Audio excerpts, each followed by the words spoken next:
ليلة 30 نوفمبر 2022 العالم كله صحي على خبر ولع الدنيا. ثورة غيرت مجرى وشكل العالم كله تقريبا. تطبيق بسيط جدا تابع لشركة محدش كان يسمع عنها ساعتها. الشركة دي معروفة النهاردة بأوبن اي اي. وايوه، التطبيق اللي انا بتكلم عنه هو شات جي بي تي. التطبيق في اقل من 5 ايام بس وصل لمليون مستخدم. وعلشان تفهم قد ايه الرقم ده كبير، فيسبوك احتاجت 10 شهور كاملة علشان توصل للرقم ده. ومن اليوم ده الفكرة قلبت حقيقة، والعالم كله بقى بيسأل سؤال واحد بس: هل الاي اي جاي علشان يساعدنا ولا عشان يقعدنا في البيوت؟ واحنا النهارده في 2026 الاجابه دي ما بقتش رفاهيه، دي بقت مساله حياه او موت مهني. المجال دوت ما تضخش فيه مليارات واشتغل عليه الاف الناس عشان تكون مهمته الوحيده في الاخر انه يعمل لك صوتك الشخصيه، او تبعت له تساله: ام احمد عندها 4 عيال، مين الابن الرابع؟ الموضوع اكبر من كده بكتير واحسن من كده بكتير. صدقني اجابه سؤال الاي اي هيستبدلنا ولا لا هي واقفه عليك انت. اللي هيتعلم المجال دوت ويندمج في الثوره البشريه اللي بتحصل هو ده اللي هيكون كسبان، واللي هيكبر دماغه ويفضل يلعب وما يتعلمش الادوات دي ويدخلها في شغله هيركن على جنب وهيتم استبداله فعلا. فالاجابه في ايدك انت، وانت بنفسك اللي هتختار. وعلشان كده انا جاي اخدك في رحله اخدت مني اكتر من اسبوع واكتر من 20 ساعه شغل متواصل. اختبرت نفسي وقررت اني اخوض تجربه حقيقيه بحاول فيها ابني هويه بصريه كامله وموقع الكتروني كامل بالاي اي، وكل ده انا ما دفعتش فيه جنيه واحد. وفي النهايه انا هعرض المشروع بالكامل على مبرمج محترف وهنساله كام سؤال ليهم علاقه بالاي اي، فخليك معايا للاخر علشان تعرف احنا عملنا ايه. وخلينا ما نتكلمش اكتر من كده ونبدا الفيديو. ما ينفعش تبقى عايز تبدا حاجه بالاي اي وانت اصلا ما عندكش فكره عنها. يعني ايه؟ يعني ما ينفعش مثلا ادخل اكتب لشات جي بي تي اعمل لي كتاب من غير ما ابقى فاهم الكتاب دوت بيبقى محتاج ايه عشان يتكتب، ايه القواعد اللي لازم أنا اتبعها عشان اطلع كتاب محترم، او ايه هي الخطوات اللي المفروض امشي عليها، او ايه الفكره العامه، او ايه هي الاساليب الصحيحه لده. طب ليه؟ لو دخلت محل ملابس مثلا وقلت له انك عايز احسن بنطلون عنده وانت عمرك ما فهمت في الموضه، اي بنطلون هيطلعه لك ويقول لك ان ده الاحسن اكيد هتصدقه وهتشتري البنطلون منه، لانه اكيد فاهم. اصله شغلانته الوحيده هي انه بياع هدوم. بس الغلطه اللي انت ممكن ما تكونش واخد بالك منها انه اختار لك البنطلون على اساس معتقداته هو ورأيه وذوقه الشخصي، مش بناء على طلبك انت او حاجه مخصصه ليك انت. فمثلا انت ممكن تطلع رفيع ويجيب لك بنطلون ضيق، هو ايوه اختار لك افضل بنطلون عنده وما كذبش عليك، لكن الفكره ان البنطلون الضيق دوت مش مناسب بالنسبه لك، هيطلعك شكلك مش احسن حاجه. ولو حد بيفهم في الموضه اكيد اول ما يشوفك لابس بنطلون ضيق هيقول لك ان البنطلون ده شكله مش حلو عليك خالص، رغم انه كان الافضل عند البياع. لكن لو انت بتفهم في الموضه هتدخل للبياع وتقول له انك محتاج بنطلون يكون واسع ولونه يكون اسود مثلا لانك هتلبسه على تيشيرت ولنقل مثلا رصاصي، وبالمواصفات دي لازما يكون افضل بنطلون عندك. ساعتها البياع فعلا هيختار لك افضل بنطلون عندك مناسب لمواصفاتك انت وقراراتك انت وذوقك انت. وعلشان كده انت لازم تقرا عن المجال اللي انت داخل عليه، تفهم عنه اكتر، تسمع عنه اكتر، وتبني فكره عامه عنه.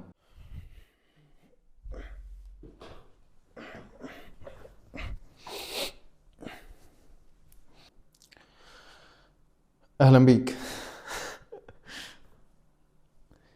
انا عايز ابدا بس الاول من فكره المشروع ده جت منين. انا اصلا ما بعرفش اكتب كود خالص، يعني ما اشتغلتش في البرمجه قبل كده، ما بعرفش اكتب سطر كود HTML حتى لو كان بسيط. ولكن انا شغال كفيديو اديتور على قناه الباشمهندس احمد نجدي، ومؤخرا الفيديوهات على القناه كانت بقت معظمها تقريبا عن الاي اي، وده اللي خلاني ادرك ان انا متاخر جدا في المجال دوت، او تقريبا انا ما اعرفش عنه اي حاجه. واللي زود الموضوع عندي اكتر ان في يوم لقيت الباشمهندس بيكلمني بيقول لي انه محتاج يعمل هويه بصريه او يصمم شعار لمشروع هو شغال عليه. تفاصيل المشروع دوت مش مهم قوي دلوقتي، ولكن المهم انه عرض عليا كام صوره لو انا او اي حد محترف في المجال دوت مستحيل يشك ان الصوره دي معموله بالاي اي، بل ممكن يتوقع كمان ان اللي اشتغل على الصوره ديت شخص محترف او متوسط على الاقل. وده شيء انا اختبرته بنفسي. انا كلمت مصمم هويات محترف وبعت له الصور دي وقلت له ايه رايك في الهويه باختصار، وكان رايه تجاه الشعار انه موفق جدا، اختيار الالوان كويس وشكل الشعار وفكرته حلوه. واللي فاجئني اكتر ان الباشمهندس كان عايز يشتغل على المشروع دوت بالكامل من الصفر، من اول كتابه سطر الكود بتاع الابلكيشن ده لحد المحتوى اللي هيتكتب عن المشروع دوت في كل مكان، وتصميمات السوشيال ميديا والهويه البصريه، كل الكلام دوت هيتعمل بالاي اي.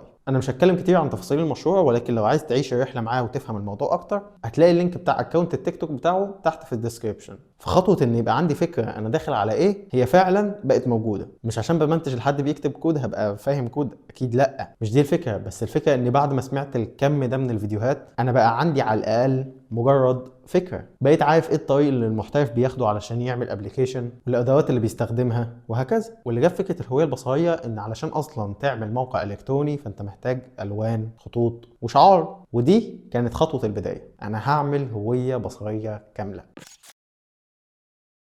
ان يبقى عندك فكرة عن اللي انت هتشتغل عليه حاجة مش كافية خالص. علشان كده فوق فكرتك لازم تبحث وتسأل اكتر وتجمع كل معلومة تقدر تجمعها عن ازاي بنعمل الحاجة دي، ايه الاداة الصحيحة ليها، مين الشخص اللي بيشتغل عليها، والناس اللي قبل اشتغلت عليها ازاي وعملوا ايه بالظبط. ودي صدقني خطوة سهلة جدا، كل اللي عليك انك تدور على يوتيوب او تقرأ مقالات او تقرأ كتب ايا كان. ولو عطلت خالص يا عم ادخل اسال شات جي بي تي، قول له ان انا عندي مشروع بمواصفات 1 2 3، محتاج اني اعمل 1 2 3، فهمني اكتر ودلني على ايه الطريق الصح اللي انا اشتغل عليه. وبعد ما يبقى عندك المعلومات الكافيه عن المشروع اللي انت هتشتغل عليه، اهم حاجه قبل ما تبدا ما تبقاش عشوائي، ما تشتغلش بعشوائيه نهائيا، خليك منظم ومعاك خريطه واضحه للمشروع اللي هتشتغل عليه. وهقول لك انا عملت ده ازاي. شخصيا وبناء عن المشروع اللي انا بشتغل عليه انا عارف ان جيميناي هو افضل خيار بالنسبه لي، خصوصا ان معايا النسخه البرو. دخلت على جيميناي كتبت له برومت من حوالي 187 كلمه بحاول اوصف له فيها انا محتاج ايه بالظبط، بشرح له حدود المشروع ومهمته بس، لان الشات دوت اللي هحط معاه الخطه اللي هنمشي عليها، ونعمل دستور يرجع له في كل مره هنفتح فيها شات جديد او نستخدم اداه مختلفه. وما تخافش هتفهم النقطه دي قدام اكتر. ببساطه ده الشات اللي هدير منه المشروع بالكامل، وفي نفس الوقت دوت اللي هيوجهني للطريق الصح في اي قسم من الاقسام اللي هنشتغل عليها. والموضوع ما كانش معقد خالص، انا حرفيا كنت بدردش معاه، بنتكلم وبحاول اشرح له الفكره وبفهم منه وبساله وبديله مساحه انه يسالني هو كمان علشان يفهم بالظبط ايه حدود المشروع ده. وده اللي انت محتاج تعمله بالظبط عشان توصل لانك تبقى عملت شات فاهم الفكره بشكل كامل وقادر بشكل واضح يساعدك. اديله كل المعلومات والتفاصيل اللي في دماغك، بس المهم انك تكون منظم وواحده واحده. وانا كتبت البرومت بالعربي، مش لازم انا اتفزلك يعني. انا فضلت بتكلم معاه بس من غير ما اخد اي خطوه لمده 2 ساعات تقريبا، ومن شات طويل جدا. انا هختصر عليك كل ده دلوقتي. احنا اتفقنا ان احنا هنشتغل كالاتي: البادجت للمشروع دوت هي الصفر، مش هنستخدم ادوات مدفوعه خالص، وهنستخدم 3 شتات مختلفه: مدير للمشروع، مصمم هويات، وكاتب محتوى. والخطه اللي مشيت عليها اني هقسم المشروع دوت على 3 مراحل: الهويه البصريه، الموقع الالكتروني، انتاج فيديو يوثق المشروع دوت، ونشره. وكل اللي اتقال ده بقى اسمه الخطه. احنا بقينا عارفين هنعمل ايه ونبدا منين وهننتهي فين. طيب واول ما تخلص تخطيط انت كده بقيت جاهز انك تبدا مرحله الانتاج. انا بجد كنت خايف من المرحله دي بشكل مش طبيعي. انا عشان اوصل للنقطه دي انا كنت ضيعت وقت كبير جدا، والوقت ده كان قيم لانه كان وسط اسبوع امتحانات. فلو بعد كل ده انا ما قدرتش اكمل هيبقى كل الوقت اللي راح دوت ضاع على الفاضي، وهيبقى ما فيش منه فايده.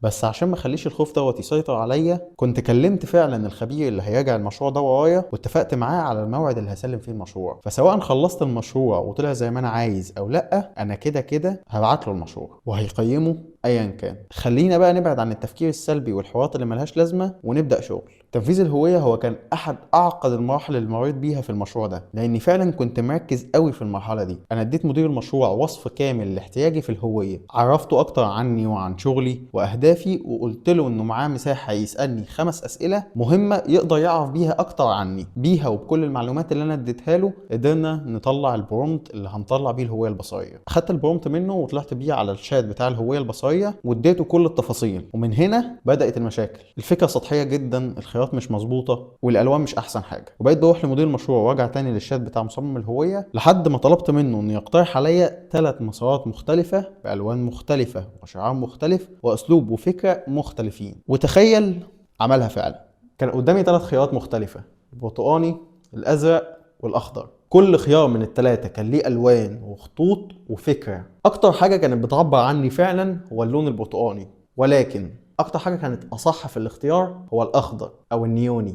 ليه؟ عشان الالوان بتاعته مختلفه شويه، مش مستهلكه، شخصيته اصح بالنسبه لي، ونقدر نستغلها اكتر بشكل واسع في الدعايه واكيد في شكل الموقع. ورغم ان الاختيار البرتقاني كان عاجبني اكتر الا اني خاطرت واخترت النيوني، وبكده ده الخيار اللي اعتمدناه. الخطوة اللي بعد كده اني طلبت منه انه يعمل دستور للهوية دي، يعمل ليها قواعد في الاشكال، الالوان، الخطوط، وحتى اسلوبي وشخصيتي مع العملاء، وسمينا ده بدستور الهوية البصرية. ومنه اخدت القواعد دي كلها واديتها لمدير المشروع، وقلت له منها يطلع وصف للشعار اللي يعبر عن كل التفاصيل اللي انا اديتها له دي. اخدت منه البرومت ورجعت للمصمم، وبعد 14 محاولة فاشلة، ال 15 فشلت برضه، بس يعني ما تقلقش، 16 نجحت اكيد، وبقى معايا الشعار فعلا. وده كان اخر عنصر انا احتاجته للهويه دي، واللي سميناها ذا كلين كات. وخلصنا الجزئيه دي ووصلنا للموقع، ويا مرحب بالمشاكل. قبل ما نكمل انا عايز انبه عن حاجه مهمه جدا. كل اللي بيتقال دوت محطوط في اطار قصصي غرضه انه يوصل لك المعلومه، لكن هو في الاصل ما كانش بالسهوله دي ولا بالسرعه دي، واتبذل فيه مجهود كبير جدا. انا استخدمت ادوات ما ذكرتهاش وما قلتلكش انا عملت فيها ايه، زي الستريتور مثلا، عشان اعرف استخرج الشعار اللي الاي اي عمله لي. والنتيجه اللي انت بتشوفها على مدار الفيديو هي مجرد نتيجه اوليه، هتشوف النتيجه النهائيه في اخر الفيديو خالص. وبس كمل الفيديو يا عم براحتك. من الستريتور وعالم التصميم انتقلنا الى عالم البرمجه. فاكر المقدمه؟ انا قلت لك ان انا تقريبا ما اعرفش اكتب حتى سطر HTML، فكنت لسه هبقى محتاج مدير المشروع لاني مش هبقى فاهم حاجه. لو واجهت اي مشكله هحتاج ان هو يشرحها لي ويرجح لي حلها. فطلبت منه يطلع كل النتيجه اللي احنا اعتمدناها، وقلت له يسميها الدستور، ويطلع منها برومتين مختلفين. برومت سلمته للشات الثالث واللي هو كاتب المحتوى، وكاتب المحتوى كان الهدف منه انه يطلع كل الداتا اللي هتتكتب على الموقع الالكتروني، واللي خدتها وضفتها للبرومت الثاني، البرومت اللي هيروح للاداه بتاعه البرمجه. واخترت انتي جرافيتي لانها اداه مجانيه من جوجل، وسلمت الاداه البرومت وقلت لها اتفضلي ابدأي.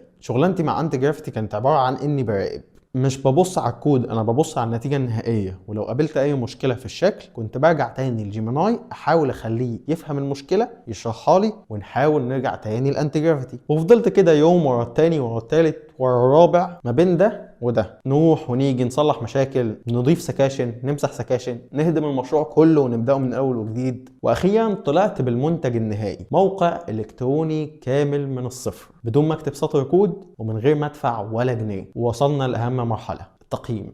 انا اشتغلت على المشروع دوت لايام وساعات متواصله، وعملت كل اللي اقدر عليه، وده كان كافي جدا مهما كانت شكل النتيجه النهائيه، واللي هوريها لك في الاخر اكيد. بس قبل اي حاجه كنت محتاج افكر نفسي ان ده كان اخري، وان رغم اني كنت بشتغل على المشروع دوت في وسط ايام امتحانات، الا اني ما تخاذلتش وبذلت كل مجهود اقدر عليه. ومش مطلوب مني دلوقتي غير اخر مرحله، هي اني اراجع المشروع واجهزه للتقييم. السلام عليكم. كده خليني الاول بس خليني الاول ارحب بيك رحب يا وعايزك. عم رحب. ماشي، خليني الاول ارحب بيك. عايزك تعرفنا، تعرفنا بنفسك، تعرفنا بخبراتك، وكبداية يعني.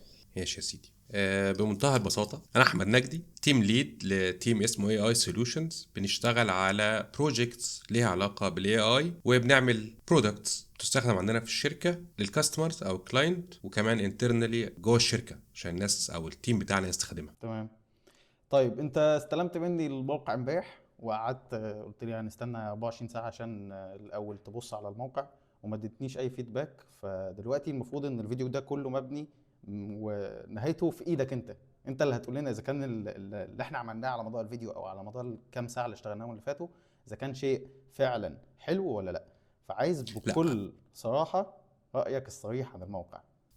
لا أنا موضوع فيدباك ده معلش مش حقيقي. أول كلمة قلتها لك قلت لك أنا متفاجئ. حصل ولا ما حصلش؟ حصل. أنا فعلا متفاجئ، لأن يعني مش هنبص على الكود، لان الكود لما بصيت عليه بعد كده واضح جدا ان هو AI، وهنتكلم عن الموضوع ده. ولكن الموقع معمول بطريقة تخليني اتفاجئ. الفاينل، الشكل النهائي. بالظبط النتيجة، لا النتيجة ممتازة. نتيجة ممتازة لصفحة او للهدف اللي مطلوب منها، تخلي فعلا الواحد متفاجئ. انا اتفاجئت شخصيا بصراحة. تمام. طيب هل عايز تعقب بقى عن اي حاجه معينه في الموقع، او عايز تبدا تتكلم اكتر ليه انت حسيت او فهمت ان الموقع ده اي وايه الفرق ما بينه وما بين حد اشتغل او درس اصلا ازاي يبني مواقع، او اشتغل من غير ما يستخدم الاي او استخدمه كمساعد مش زي كحد هو اللي بنى الكود من الاول؟ بنتكلم على الكود ولا على الويب سايت، على الموقع نفسه؟ لا، على الويب سايت الاول، وبعد كده نتكلم على الحته بتاعت الكود.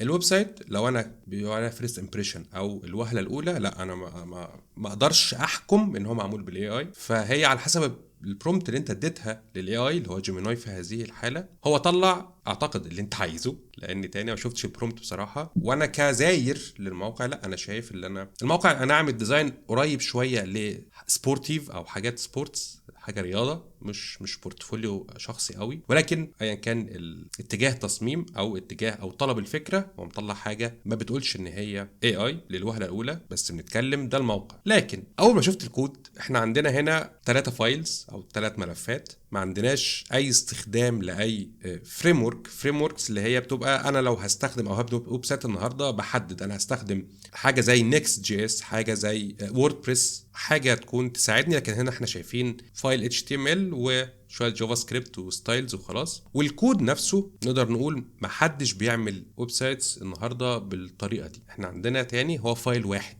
حرفيا هو فايل واحد في المحتوى ورابط بس جافا سكريبت وسي اس اس. وانت لو بصيت على الكود بتاع الاي اي بقى اليومين دول، لما تشوف حد انت تعرف تقول ان ده من اول نظره كده ده معمول بالاي اي، بسبب الكومنتس الموجوده، بسبب شكل الكومنت نفسه اللي مكتوب، وبشكل تقسيمه الفايلز والكود ده اي اي. ولكن تاني ايه المشكله؟ المهم توصل اللي انا عايزه او اللي انت عايزه اديتهولي في البرومبتنج ساعتها. تمام. هل عايز بقى تتكلم عن الموقع نفسه ما هو كان الموقع نفسه، ما هو انا زي ما بقول لك الموقع نفسه انا الجميل على حسب اللي اتطلب اللي انت منه؟ كنت طالبه منه. لكن انا شايف ان الديزاين ده ديزاين سبورتيف شويه، او لو انا عايز اعمل ويب سايت لحد بتاع جيم مثلا. هي الفكره ان انا اللي حددت له الكلام ده كله، لان احنا بنينا الهويه البصريه بتاعته. يعني احنا بنينا الهويه البصريه بتاعت كلين كات دي على ان هو شخص نيوني سريع نيوني ايوه. فاهم. هو حتى نفس اللون، انا بعدين خدت بالي من النقطه دي. اللون اللي انا مستخدمه في الويب سايت قريب جدا من نفس اللون بتاع اون سبورت بتاعت الرياضه. هو اختار. انا ما شفت، انا ما اعرفش الاون سبورت ولا الرياضه، ما فهو اعرفش اللون بتاع اون سبورت، بس هو فعلا هو قالب الموضوع. لو انت شفت بقى ويب سايتس بتاعت الناس اللي هي دلوقتي شغاله بالجيم رياضه. والحاجات اللي هي الكلام ده، هتلاقي نفسه قريب جدا للديزاين ده. ولكن عايز اقول تاني، لو ده اللي انا طالبه منه وعمله، انا مش شايف عيب. طبعا بصراحه انا ما بصيتش على الموبايل كريسبونسيفنس، انا شفته على اللابتوب بس تاني انا اشتغلت عليه في هنقول النقطه دي كتير. يعني انا فضلت وراه في النقطه دي كتير لحد ما ظبطناه على التليفون المفروض. يعني كنت بتابع معاه في النقطه ممكن دي. نجرب حالا، ممكن جرب. نجرب حالا اهو. عملنا كده مثلا، نفتح ايفون 12 شغال. يعني طبعا تاني في حاجات ممكن نقعد نختار ده وده، بس لا شغال موبايل. الريسبونسفنس شغال زي الفل هنا، شغال برضو. شويه تظبيط بسيطه. فنرجع ونقول ان لو انت استخدمت الاي عشان تطلع حاجه زي دي، لا ده انجاز. يعني فكره ان دي نتيجه من شخص ما كتبش كودنج قبل كده في اقل من 14 ساعه شغل، دي حاجه تقول ان الموقع دوت ورث جدا. او الفكره انك تتعلم اي اي عشان تعمل حاجه زي دي للاستخدام الشخصي حاجه حلوه جدا. لكن خلينا بقى نبص 100%. على الصعيد التاني. هل ينفع اشتغل كشخص بعمل ويب ديفلوبينج للناس بس باستخدام الاي اي؟ مش محتاج النهارده ان انا اتعلم الاساسيات ولا اخد كورسات المنتشره جدا او المهمه جدا في البيزكس؟ ده سؤال مهم جدا بقى، وحاجه لسه جالي سؤال على فيسبوك بصراحه، والسؤال ده خلاني ارد بطريقه انا فعلا كانت الإجابة واضحة وصريحة، وما حسيتش إن أنا عارف أقول إجابة تكون منطقية. ليه بقى؟ لأن كان السؤال عبارة عن إيه؟ أنا دلوقتي نفس السؤال كان بالظبط. أنا دلوقتي ما عنديش أي خلفية عن البرمجة، ولكن أنا عايز أعمل سيستم كذا في رسالة. هل ينفع إيه أنسب AI او موديل استخدمه، وهل هينفع اعمل ده كخدمه ولا لا؟ فجزء افضل LLM او موديل استخدمه، قلت له الموديل في الكودينج. ولكن الجزء الثاني من السؤال، هل ينفع اعمل الكلام ده وهو ما عندوش اي خلفيه، انا فعلا ما عرفتش ارد. لان موضوع السوفت وير نفسه مش كودينج بس. ما اعرفش الناس اللي الكلمه بحب اقولها كتير، انا بحب اتابع المجال او احب اتابع اللي بيحصل في مجال الاي اي عموما، او المجال اللي انا مهتم بيه عموما. والناس كلها بتتكلم على ان الكود نفسه بقى سهل او بقى رخيص، لكن السوفت وير نفسه اللي انا عايز اطلعه، المنتج النهائي، غالي جدا وصعب دلوقتي. وده اللي هيبقى او اللي هيستمر في السنين اللي جايه، ان الناس تتعلم، او الناس اللي هتبقى تقيله في المجال ده هي الناس اللي تعرف تاخد الفكره وتطلع سوفت وير شغال وتقدر تطوره. يعني هنفترض مثال بسيط جدا على الويب سايت ده. الويب سايت ده هنقول اللي هو بطيء. انت كحمزه هتروح تقول للاي اي ايه؟ انت عايز تضيف خدمه تواصل معنا مثلا، مش وفورم والكلام من ده، انت عايز عايز تحط اي فيتشرز او خصائص في الويب سايت، انت مش عارف تسال الاي اي هتقول له ايه، او لو الاي اي عمل حاجه انت مش هتعرف تحدد اذا كان ده صح ولا غلط. وتاني برضو لو بذكر كتير حاجات حصلت معايا فمعلش يعني، بس دي حاجات هتساعد في الاجابه على السؤال. كورسر معروف وبستخدم الموديل اوبس 4.5، وطلبت منه طلب يعمل بلان. زي ما اتفقنا بنعمل بلان قبل ما ننفذ اي حاجه. انا قريت البلان، لو انا مش فاهم اللي بيحصل والله هو كان بيلبس في الحيط حرفيا. هو خد، لان ال ام او مش هنشرح ال ام بيشتغل ازاي، بس ال ام عباره بمنتهى البساطه هو بيكمل كلام، هو بيكسبكت او بيتوقع الكلام اللي جاي، فهو خد كلمتين من اللي انا طالبه وراح عمل بلان عليها. لو انا مش عارف المطلوب، او لو وكان ده حاجه تاسك في الشركه في الشغل عندنا، فلو كنت قلت له اوكي يلا وننفذ، وعملت بول ريكويست او ميرج ريكويست عندنا في الشركه، وحد التيم ليد بقى او زميل او ايا كان شاف الكود ده، انا كان هيبقى شكلي ايه ساعتها؟ لازم ابقى فاهم اللي بيحصل. فموضوع انك انت تطلع سوفت وير كامل من غير ما يكون عندك خلفيه في موضوع البرمجه او موضوع السوفت وير انجينيرنج عموما مستحيل، وجهه نظري.